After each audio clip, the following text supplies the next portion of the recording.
नमस्कार दोस्तों, स्वागत है आपका सौरभ सर एजुकेशन प्रो में। तो आज के सेशन में हम रोज़ की तरह ही वेरियस एग्ज़ाम्स में आने वाले जो 10 इम्पोर्टेंट एमसीक्यूज़ हैं उनको डिस्कस करेंगे, ठीक है। और अगर जो आपको ये वीडियो पसंद आए तो प्लीज़ इसको लाइक कीजिए, शेयर कीजिए ज़्यादा से ज़्यादा और चैनल को सब्सक्राइब कीजिए।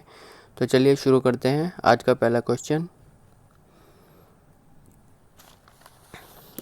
क्वेश्चन है, Which spice of Kashmir Valley has recently received the GI tag certification from the central government? GI tag क्या होते हैं? ग्लोबल इंडिकेशन टैग, ठीक है। तो कश्मीर घाटी के किस मसाले को हाल ही में केंद्र सरकार के से GI टैग प्रमाणीकरण प्राप्त हुआ है?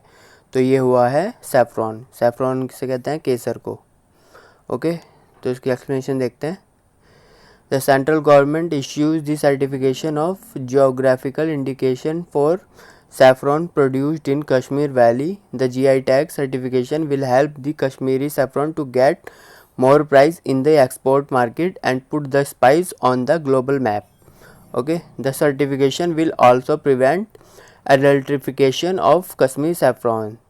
The saffron grown in Kashmir is the only saffron which is produced at the height of 1600 metres. उसको हिंदी में भी देख लेते हैं। तो केंद्र सरकार ने कश्मीर घाटी में उत्पादित केसर के लिए भौगोलिक संकेत जीआई टैग को प्रमाण को जारी किया है। जीआई टैग प्रमाण कश्मीरी केसर को निर्यात बाजार में अधिक कीमत प्राप्त करने और वैश्विक मानचित्र पर जो दर्शाने के में मदद मिलेगी। ओके, तो ये जो प्रमाणीकरण से कश्मीर केसर की मिलावट को भी रोका जा सकता है। तो जीआई टैग मिलने से क्या होता है कि जहाँ का जीआई टैग मिलता है सिर्फ वही जो उसी जगह पे जो कश्मीर उगता है उसी को ही जो सही कीमत प्राप्त होगी, और इसको जो मिलावटी जो केसर होते हैं जो मिलावटी वो करते हैं वो फिर ज़्यादा बिकेगा नहीं, मतलब मिलावट खोरों इससे नुकसान होगा। तो जो ग्लोबल इंडिकेशन टैग इसलिए ही दिया जाता है ताकि मिलावट ना हो सके और जो ओरिजिनल चीज़ है वही मार्केट में सही दाम पर उनको सही कीमत मिल सके, ठीक है। चलिए नेक्स्ट देखते हैं। Which ministry has amended the Indian accounting standards concern with leasing? तो किस मंत्रालय ने पट्टे पर देने से संबंधित भारतीय लेखा मानकों में संशोधन किया है? तो ये किया है मिनिस्ट्री ऑफ कॉरपोरेट अफेयर्स ने। तो उसकी एक्सप्लेनेशन भी देख लेते हैं। The ministry of corporate affairs has amended the Indian accounting standards. They are concerned with the leasing on 26 July 2020. Under the amendment process, standards such as Indian AS 103 and 116 and others have been amended.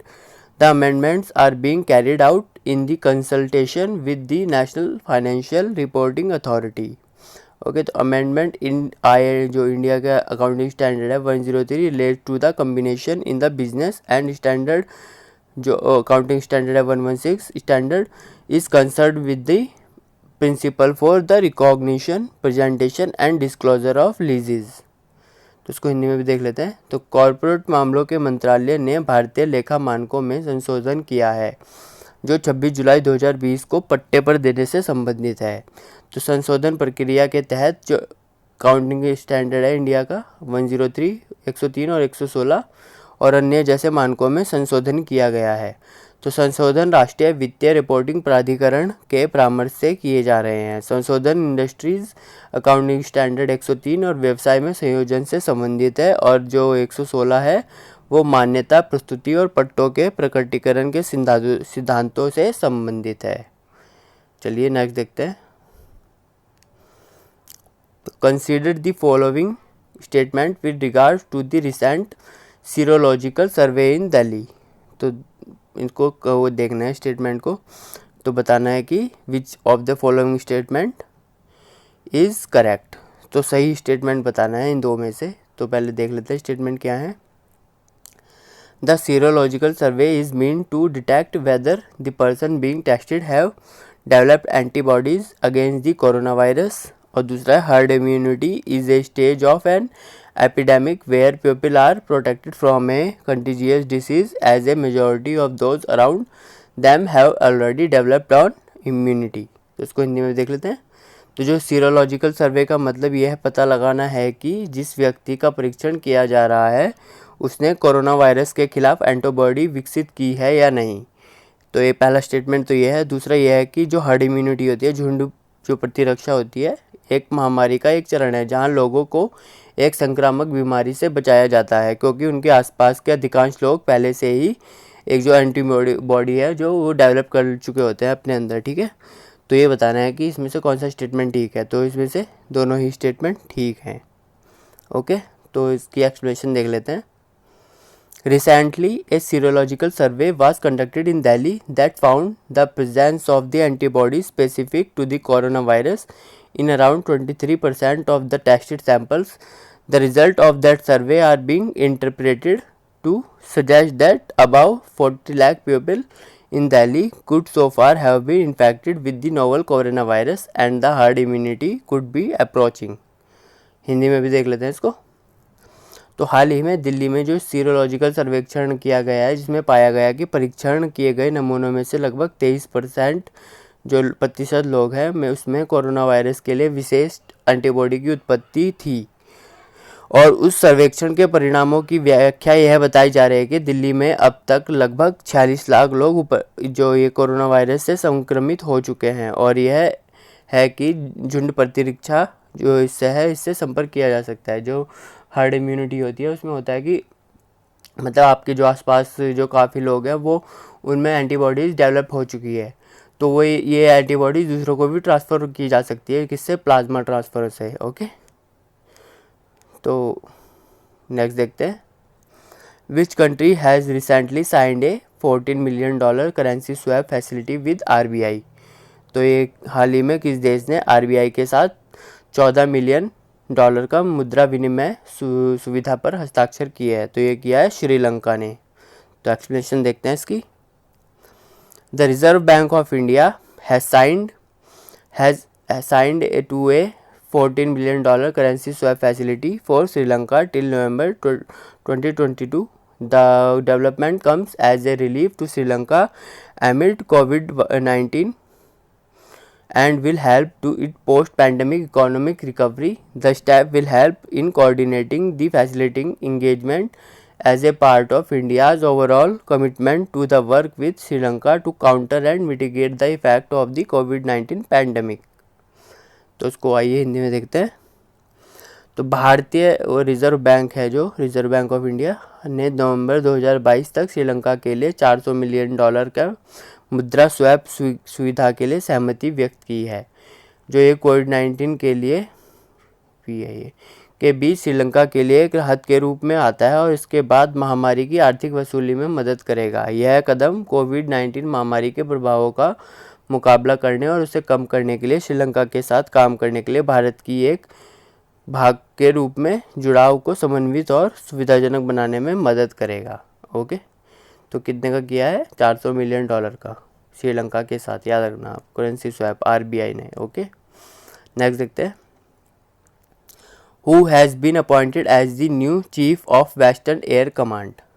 तो पश्चिमी वायु सेवा कमान के नए प्रमुख के रूप में किसे नियुक्त किया गया है? तो ये किया गया एयर चीफ मार्शल जो है विवेक राम चौधरी जी को।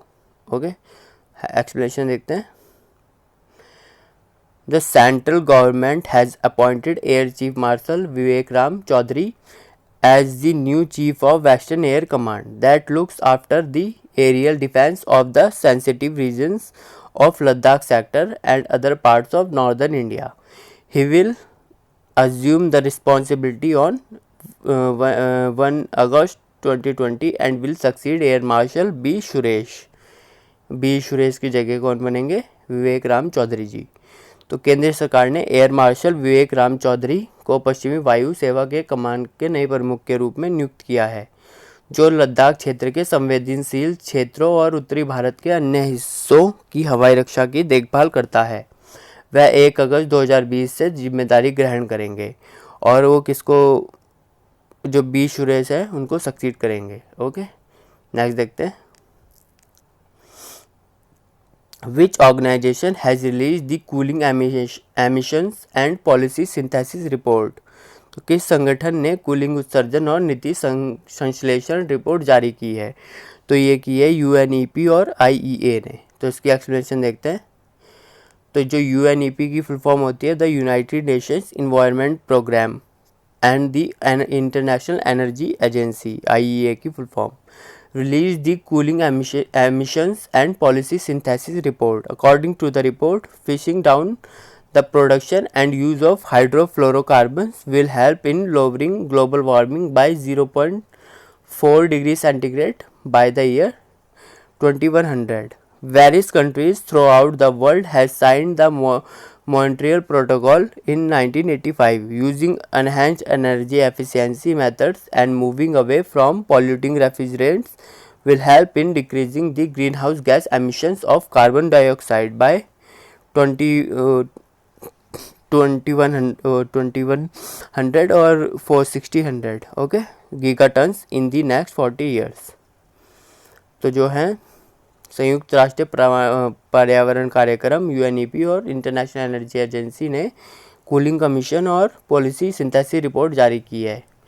रिपोर्ट के अनुसार हाइड्रोफ्लोरोकार्बन के उत्पादन और उपयोग को पूरा करने के लिए जो वर्ष 2100 मतलब जो आएगा अब आने वाला 2100 है, अभी तो 2000 चल रहा है, तो जो वर्ष 2100 तक वैश्विक तापमान में 0.4 डिग्री की कमी आने में मदद मिलेगी। तो दुनिया भर के विभिन्न देशों ने 1985 में मॉन्ट्रियल प्रोटोकॉल पर हस्ताक्षर किए थे। उन्नत ऊर्जा दक्षता विधियों का उपयोग करके प्रदूषणकारी रेफ्रिजरेंट को दूर करके अगले 40 सालों में कार्बन डाइऑक्साइड के ग्रीन हाउस गैस उत्सर्जन को 210 से 460 गीगाटन से कम करने में मदद मिलेगी। ओके, नेक्स्ट देखते हैं। तो ये भी इसमें बताना है, in the light of recent distribution of 100 electricity pottery wheels to the 100 trained artisans by union home minister under Kumhar Sashaktikaran योजना, कंसीडर द फॉलोइंग स्टेटमेंट। तो कुम्हार सशक्तिकरण योजना के अंतर्गत ये 2 स्टेटमेंट है, इनको जस्टिफाई करना है। और क्या बताना है इसमें बताना है कि इसमें से कौन सी स्टेटमेंट करेक्ट है। तो देखते हैं इसको स्टेटमेंट को। The programme has been launched by the national small industries corporation limited. यह प्रोग्राम किसके द्वारा? नेशनल स्मॉल इंडस्ट्री कॉरपोरेशन द्वारा लॉन्च किया गया है। पहली स्टेटमेंट ये है। और दूसरा है, under the initiative the government reaches out to the 7 sister states of the north east for providing training equipment and marketing linkages. तो जो है एक कार्यक्रम का शुभारंभ राष्ट्रीय लघु उद्योग निगम द्वारा किया गया है। पहली स्टेटमेंट ये है। और दूसरा है, पहल के तहत सरकार प्रशिक्षण उपकरण और विपणन संपर्क प्रदान करने के लिए पूर्वोत्तर के जो 7 सिस्टर स्टेट है वहाँ तक पहुँचेगी। 7 सिस्टर स्टेट तो आप सबको पता ही होंगे। तो इसमें से कौन सा ऑप्शन सही है? इसमें से है नन ऑफ द अबाव। इसकी एक्सप्लेनेशन देख लेते हैं, आपको सब समझ में आ जाएगा। तो स्टेटमेंट फर्स्ट है, Kumhar Sashaktikaran Yojana has been launched by the Khadi and village industry commission. ये इसके द्वारा लॉन्च की गई है, ना कि जो क्वेश्चन में दिया गया है स्टेटमेंट में उसके द्वारा। ओके, तो functioning under the MSME ministry to empower the community of potters in the farthest locations in India. और स्टेटमेंट 2 है, under the initiative the government reaches out to the potters of Assam, Bihar, Gujarat, Haryana, Jammu Kashmir, MP, Maharashtra, Odisha, Rajasthan, Tamil Nadu, Telangana, UP and West Bengal. और उसमें दिया हुआ है 7 sister. तो वो statement भी गलत हो गई, दोनों स्टेटमेंट गलत हो गई। तो ये आपने इसकी एक्सप्लेनेशन भी देख ली। तो जो ये कुम्हार सशक्तिकरण योजना है, भारत के सबसे दूर स्थानों के कुम्हारों के समुदायों को सशक्त बनाने के लिए MSME मंत्रालय के तहत जो कार्यरत है खादी और ग्रामोद्योग आयोग द्वारा शुरू की गई है। ओके, चलिए नेक्स्ट देखते हैं। Which state will host the 4th edition of Khelo India Youth Games. Khelo India Youth Games के 4थे संस्करण की मेजबानी कौन सा राज्य करेगा? तो ये करेगा हरियाणा। ओके, देखते हैं इसकी वो explanation. The 4th edition of Khelo India Youth Games will be hosted by the state of Haryana in Panchkula after the 2021 Tokyo Olympics. जो टोक्यो ओलंपिक्स होंगे 2021 में, उसके बाद इसको पंचकुला में कराए जाएंगे। The games are held every year in January but have been postponed for 2021 और 2021 on the account of coronavirus pandemic that has gripped the world. Haryana had won the second position in 2019 edition and 2020 edition and won the tournament in the first edition that was held in 2018. तो 2021 के Tokyo Olympic के बाद हरियाणा राज्य द्वारा पंचकुला में खेलो India Youth Games के चौथे संस्करण की मेज़बानी की जाएगी. ओके, यह खेल हर साल जनवरी में आयोजित होते हैं लेकिन इसको स्थगित कर दिया गया है 2021 तक के लिए कोरोना वायरस के कारण. ओके, तो हरियाणा ने 2019 के संस्करण और 2020 के संस्करण में दूसरा स्थान हासिल किया था और 2018 में आयोजित पहले संस्करण में यह टूर्नामेंट को फर्स्ट नंबर पे रहा था. ओके, चलिए नेक्स्ट देखते हैं. Which institute has signed an MOU with TRIFED for उन्नत भारत अभियान. तो उन्नत भारत अभियान के लिए किस संस्थान ने ट्राइफेड के साथ एक समझौते ज्ञापन पर हस्ताक्षर किए हैं. तो ये किए हैं IIT दिल्ली ने. तो इसकी एक्सप्लेनेशन देखते हैं. तो ट्राइफेड की फुल फॉर्म क्या होती है? The tribal cooperative marketing development federation of India, TRIFED, functioning under the ministry of tribal affairs, has signed an memorandum of understanding with IIT Delhi for the उन्नत भारत अभियान. ओके, तो which is flagship program of the HRD ministry. IIT Delhi will function as the national coordinating institute under the agreement. Okay, तो इसको देखते हैं हिंदी में भी. तो जनजातीय मामलों के मंत्रालय के तहत भारतीय tribal cooperating marketing development federation of India ने उन्नत भारत अभियान के लिए IIT दिल्ली के साथ एक समझौते पर हस्ताक्षर किए हैं. ठीक है, चलिए नेक्स्ट देखते हैं. तो Kargil Vijay Diwas marks the culmination of which operation of the Indian army. Kargil Vijay Diwas भारतीय सेना के किस अभियान की परिणति है? तो यह है ऑपरेशन विजय. ओके, तो इसकी एक्सप्लेनेशन देखते हैं. तो Kargil Vijay Diwas marks the culmination of operation Vijay and is observed every year on 26 July. The day observe the successful conclusion of the India Pakistan war in Kargil. जो कारगिल द्रास सेक्टर में हुई थी, जो इंडिया और पाकिस्तान की वार, उसमें भारत जीता था. तो ये जम्मू कश्मीर में कब हुई थी? 1999 में. The Indian army has also launched operation Safed Sagar during the Kargil war to push the regular and irregular troops of the Pakistan army. तो Indian army has launched operation Vijay twice in history. The first operation Vijay was launched in 1961 to the capture Goa, Andaman और क्या है Daman Diu and अंजदीवा island को जो capture करने के लिए भी 1961 में पहले ये लॉन्च किया गया था ऑपरेशन विजय. ठीक है ना. तो एक तो कब किया गया था? 1961 में और एक 1999 में जो कारगिल की वार हुई थी उसमें. ठीक है, तो ये आप देख लीजिएगा. तो अगर जो आपको ये सेशन पसंद आया तो प्लीज़ को लाइक कीजिए, शेयर कीजिए और चैनल को सब्सक्राइब कीजिए और आगे आने वाले नोटिफिकेशन के लिए बेल आइकन को प्रेस कीजिए. Thank you so much.